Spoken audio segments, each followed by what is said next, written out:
Friends, please subscribe my channel Learn and Study. In this channel you can see BD notes, assignments, activities and question papers and TET syllabus and previous year question papers. Thank you. Hello friends, welcome to my channel Learn and Study. Today in this video you will see the importance of speech and types of speech. Please do subscribe my channel for more interesting videos. Like listening, speech also is a primary skill in language learning. In fact, listening and speaking are complementary to each other and are interrelated. One skill doesn't exist without the other. Both of them are used continuous in a communication process. The listener and the speaker change roles in the communication process. Speaking ability in a language certainly depends on the listening ability. The right type of listening practice will result in a good speech habit because imitation plays an important role in forming speech habits. Linguistics like Brumfitt and Murray are the opinion that the listening and speaking should be treated as intertwined in conventional skills. The primary purpose of learning a language is communication. There are two types of communication. They are oral communication, using the language in the form of speech. In other words, speaking is the language in order to express or convey one ideas, feelings, thoughts or desires. And the next type was written communication, that is using the language in the form of writing. Fluency and accuracy in a speech. There has been a growing demand for developing communicative skills while teaching English in schools and other educational institutions. The communicative approach is the outcome of such demand. Speaking language, however, is not mere transition of thought and ideas into speech. One should be able to speak the language well with considerable ease and effortlessly and correctness and preciously. Fluency refers to the ability to speak or write a language, especially a foreign language, well and with considerable ease. The ability to do something skillfully with making mistakes is known as accuracy. Speaker of English should be both fluent and accurate while speaking the language. But according to the Murphy, fluency more important than accuracy. In his opinion, fluency aspects should be presented as major skills and accuracy aspects are minor skills. They are developing influence and accuracy in the people's speech are. In order to develop the fluency and accuracy in the speech of pupils, the teacher can take up the following exercise in the classroom. Pupils should be encouraged to participate in the task-centered activities like role play, pair work and group work.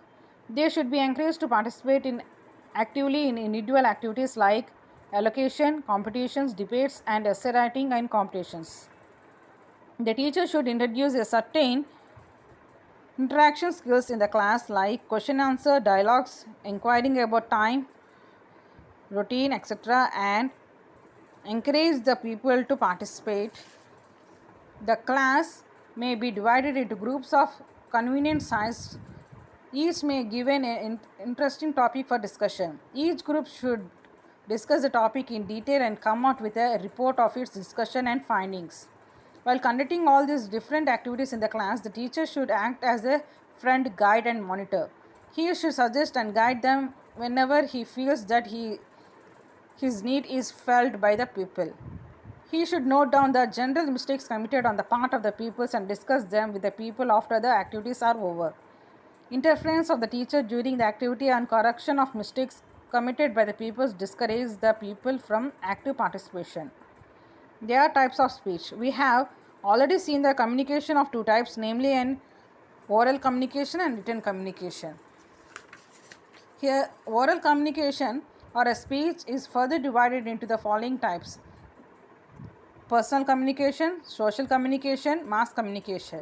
In this personal communication, there are intrapersonal and interpersonal communication. Personal communication, as we can be seen from the above chart, personal communication is further divided into intra and inter.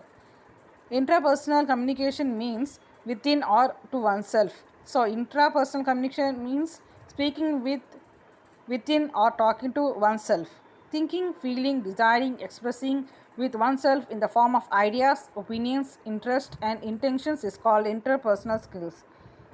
In fact, the speaker has to talk to himself in the process of thinking before he speaks it out. Thinking mentally, working out a solution to a problem, and so likes are the best examples of intrapersonal communication. Now we'll see the interpersonal communication. The types of conversation that usually takes place between the two people is what is called interpersonal. In this type of communication, we find two people participating, the speaker and the listener. They frequently exchange the roles, the conversation between the parent and the child, between master and servant, between the teacher and the pupil in the classroom. The next, social communication. In the words of Aristotle, man is a social animal. The use of language is a social necessity, and the skill is of language develops fast in a social settings. The type of communication that takes place within and among small groups in a society is called social communication. And the next, mass communication. When the speaker addresses or speaks to a large gathering or crowd, it is called mass communication. Public meetings, election meetings, TV and radio lessons are the best examples of mass communication. Here it is well remembered that mass communication always embedded within a specific purpose. Speaking correct English requires a mastery of two major skills, namely linguistic skills and communication skills. They are further divided into various sub-skills.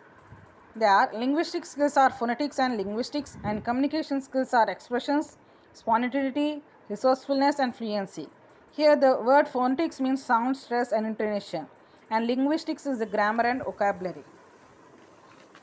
The sub-skills of the speech can be further elaborated and explained. They are producing speech sounds in an intelligible manner, using appropriate word stress, sentence stress, and intonation patterns, making statements, asking questions, giving directions, or making requests and expressing surprise or awe, conveying ideas in a proper sequential order, evoking suitable response in the learners, narrating one's experience or events in one's life, describing accurately what one's observed in the surroundings, using appropriate expressions in accordance with the situations like excuse me, thank you, goodbye, doesn't matter, you are welcome, I beg your pardon, etc.